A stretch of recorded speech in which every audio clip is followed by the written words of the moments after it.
Et nous connaissons parfaitement bien que question patrimoine, c'est des témoins historiques. Qui dit témoin historique fait nous penser avec une discipline qui est capable de dire à la fois technique, scientifique ou encore artistique, qui est la restauration des œuvres d'art. Et c'est dans ce sens-là que communication moyenne, les approchères autour de titre ça, le cheminement de l'art haïtien, quelle perspective pour la survie de nos œuvres.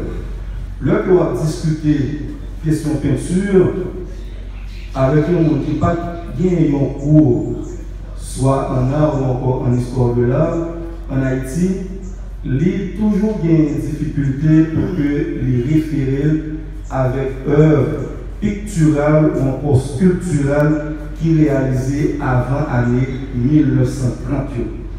Nouvelle tendance là, à savoir au XXe siècle, pour une pensée qui va émerger pour que toute pensée va découler autour de l'indigénisme.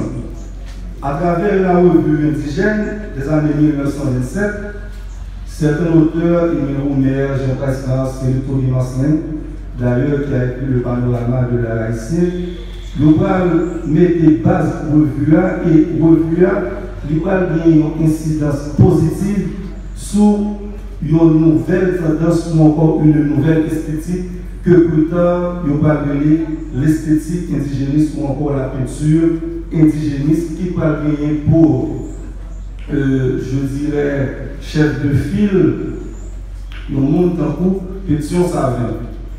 Et esthétique, ça, il va être cher et a bien un discours qui est véhiculé autour de lui. Qu'est-ce qu'on entend par l'esthétique indigéniste ou encore la peinture indigéniste? Je m'appelle comme ça. La peinture indigéniste, c'est une création célébrant le monde rural qui entend révéler le quotidien des paysans et leur culture. À cette époque, où la ville et sa modernité ne leur offrent que peu d'espoir. La modernité picturale indigène célèbre leur authenticité identitaire et inscrit au cœur de ses responsabilités les rapports dominants-dominés. Esthétique, ça, ou encore nouvelle tendance, ça, il prend en considération tout idéal qui était dit dans la revue indigène et nous parlons que Pétion Savin, le fait qu'il ait une opportunité ou encore il ait une chance pour suivre un ensemble de cours avec un éminent professeur américain qui est William Scott, Pétion Savin va bien des outils à la fois pour que lui représente l'idéal esthétique indigéniste là à travers différentes factures picturales.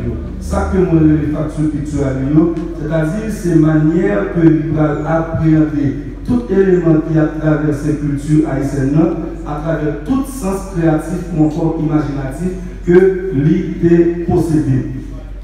Et pas seulement de Pétion Savin, il va y avoir Georges Lampono ou encore Yvonne Sylvain, il y a un nom que très peu parler de lui dans l'histoire peinture haïtienne. Et plus tard, nous allons rendre compte que 2 décennies après, il y a un historien de l'art qui est Pascal Roumet, qui va publier un texte dans le journal universitaire Journal of Asian Studies, une réhabilitation de l'indigénisme. Peut-être qu'elle va faire 2 considérations. Qui considération ça?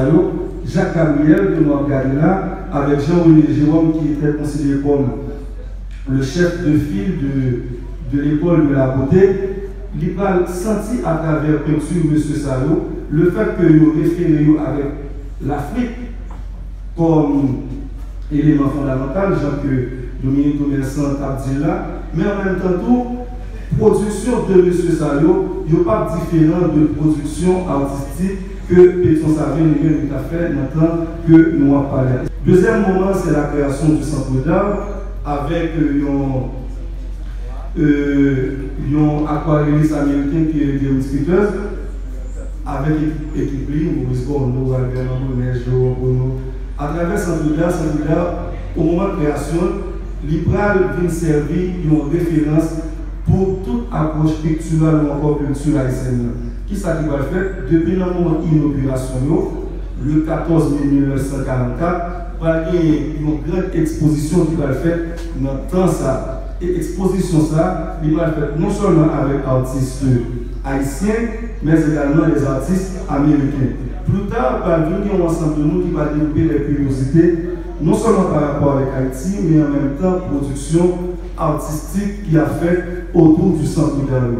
Moi, je fais référence avec des mondes comme André Malraux, moi, je fais référence avec Pierre Marie, moi, je fais référence avec le critique d'art cubain Gomez Secret et Serdan Moutman, qui lui-même parle Jacques Carlo Arias-Serius dit là, pour développer un nouveau paradigme haïtien, côté que fait quoi que parler de peinture haïtienne, c'est à partir de la création du centre d'art. Pourtant, on va voir à travers un ensemble du monde que il y a un paquet de manifestations artistiques qui t'a fait dans le pays. Pour être capable de propulser tout le temps de ce qu'il y a avec la peinture là, à travers l'église épiscopale, il n'y a pas qui ça que vous allez faire, il va prendre un ensemble d'artistes, et c'est bien malheureux que nous ne sommes pas capables de projeter l'image ça. Là, moi, je fais référence avec Castra Basile, moi, je fais référence avec Philomé Aubin, moi, je fais référence avec deuxième génération qui parle peine, Mural Cathédrale Saint-Théo. Et là, ça que vous allez partir comme hypothèse, vous allez dire que le fait que l'année 1949 là, pour aller la grande exposition universelle, et PA, il va enchérir l'idée, c'est d'un Woodman.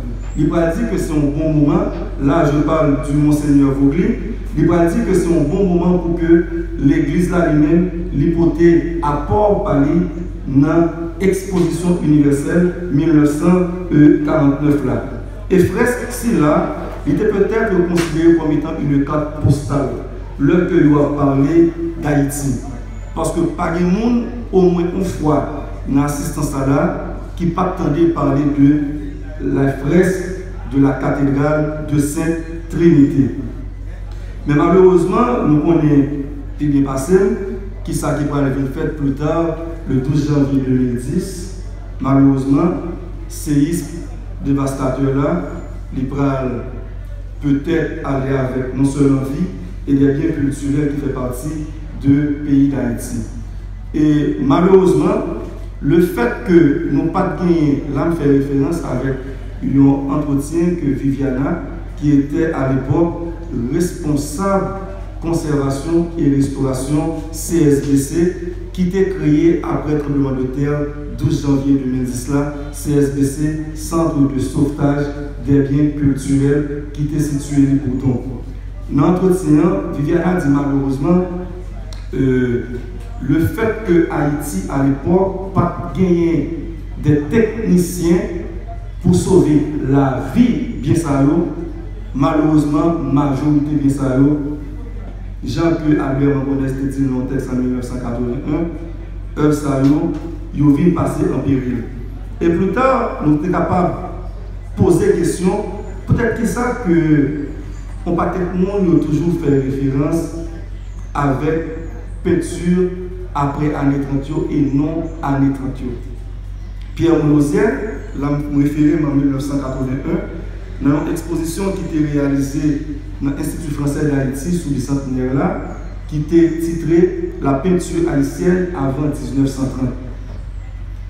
Pendant l'exposition ça, artistes ont raconté l'histoire pays d'Haïti à travers toute capacité créatrice que le territoire gagne. En même temps, dans l'exposition, ça, il y a un très bel panel qui était constitué. Qui est-ce qui fait partie de panel ça? Là, m'a parlé de Laurent Saint-Just, archiviste de son état, le docteur Michel Philippe Lergaud, l'artiste peintre et critique cinématographique Simil et le conservateur Pierre Monosier. M'a intéressé avec Pierre Monosier parce que c'est lui-même qui peut-être capable de servir de pierre angulaire tout propos que je vais énoncer après. Pierre Monosier, qui est capable de dire dans l'allocution, il a dit qu'il y a une complexité qui gagne le fait que moun yo toujours référé avec peinture post-1930 et non avant 1930, c'est parce que nous gagnons un problème de sauvegarde des biens culturels dans le pays d'Haïti.